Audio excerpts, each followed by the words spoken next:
And now I'm introducing Alex Kenny, who's an NEC member of my union, the NUT, and he's going to speak for 10 minutes. Okay.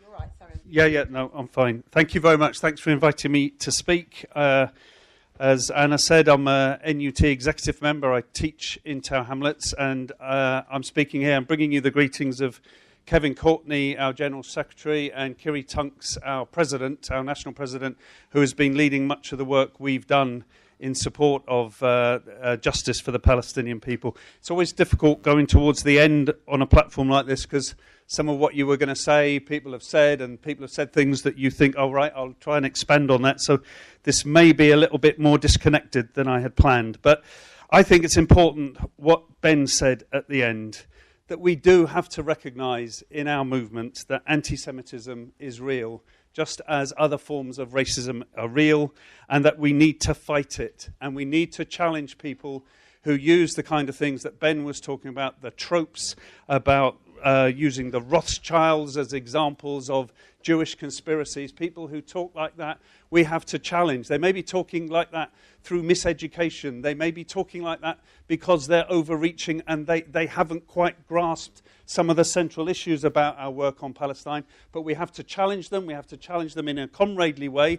But if they won't change, we have to say you don't belong in the fight for justice for Palestinian people. You don't belong in the fight against racism.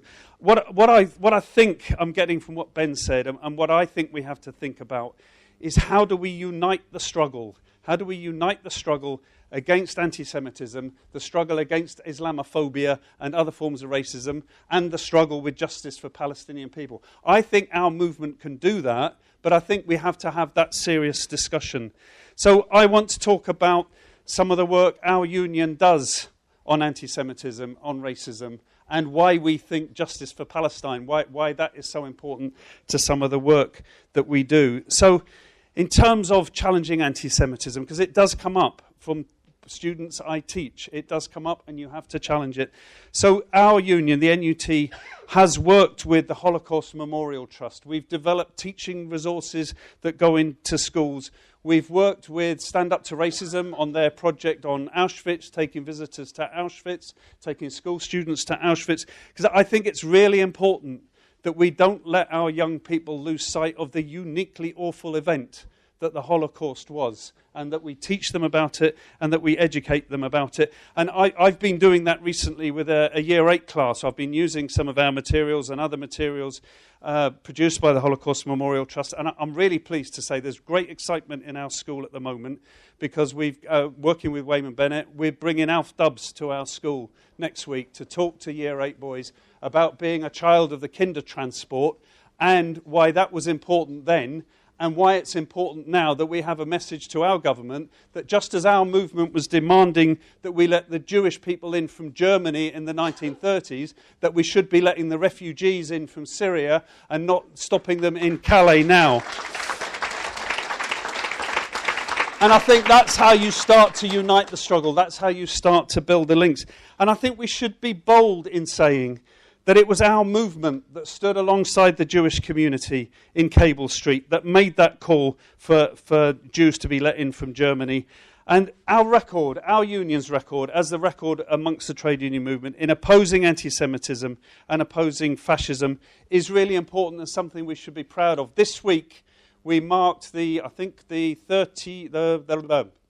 anniversary of Blair Peach's murder. Blair Peach was the president of my union branch. He was killed in Ealing. He was an implacable opponent of all forms of racism, anti-Semitism and all forms of racism. And he was murdered on a demonstration, fighting against the far right and we should never lose sight of that. It was our movement in Brent recently when a mosque was attacked. It was our movement, people in our movement, that brought together the Muslim and the Jewish community to protest against that and organise a solidarity vigil outside the synagogue. It was a synagogue that was attacked. But it brought together the Jewish community and the Muslim community to say, we won't allow the racists to divide us. So we've got good examples of how we can unite the struggles. In my area, in Tower Hamlets, when the EDL have threatened to come, we've brought together the Jewish community and the Muslim community to say they shall not pass. They did not pass in the 1930s and they will not pass in the 2000s.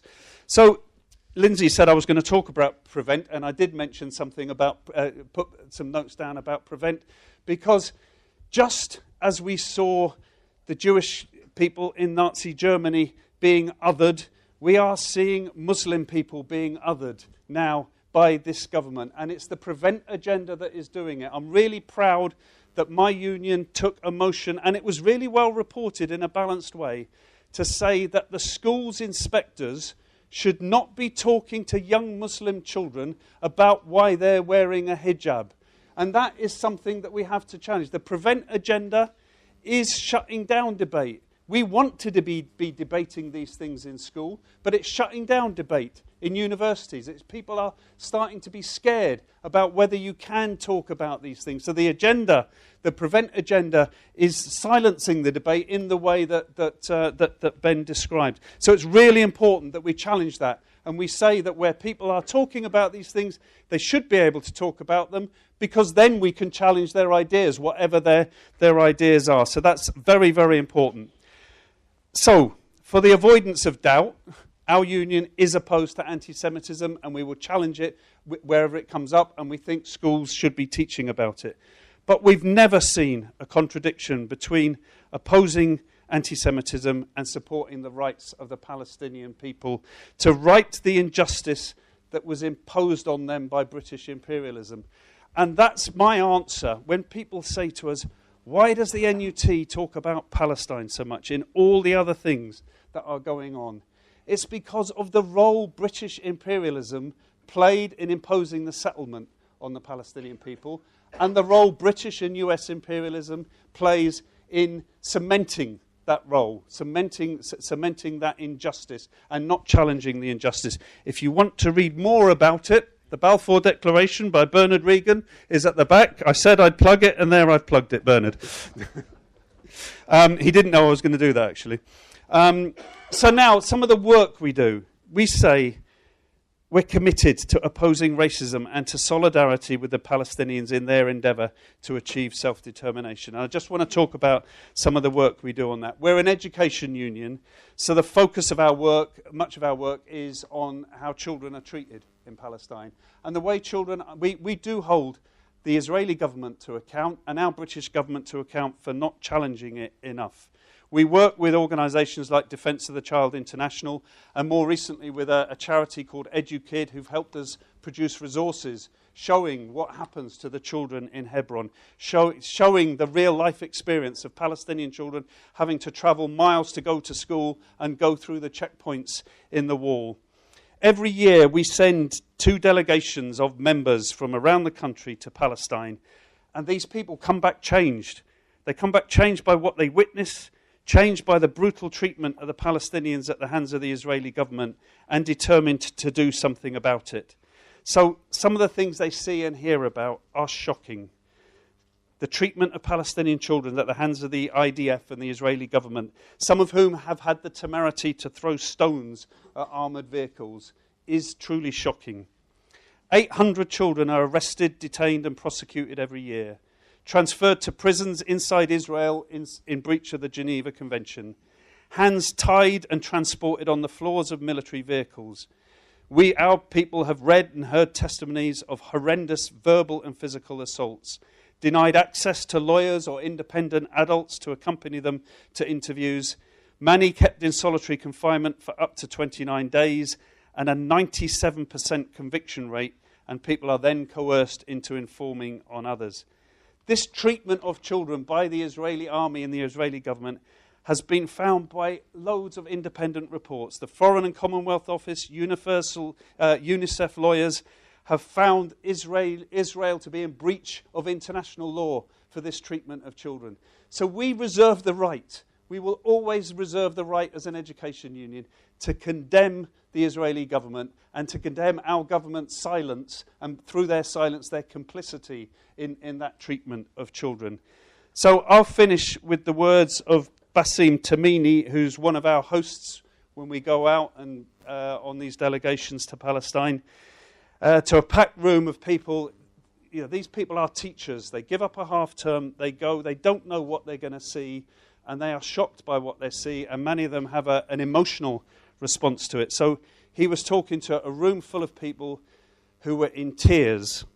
And he said, at what they'd seen and heard, and he said, "We thank you for your tears. We're very grateful for your tears, but they're not enough. Now you must go and do something." He asked us, and he asked people to raise their voices in defence of Palestinian children, defence of Palestinian people, and to let the government know that the Israeli government know that we're watching what we're doing. And that's what we will continue to do. We reserve our right to do that. So I want to end with where I started, really. I think our movement can solve the problems. We always say this. It's up to our movement to solve the problems. We have to challenge anti-Semitism. We have to challenge racism. We have to challenge Islamophobia. And if we unite those struggles, we can unite that with the struggle for justice for the Palestinian people. Thanks very much for inviting me.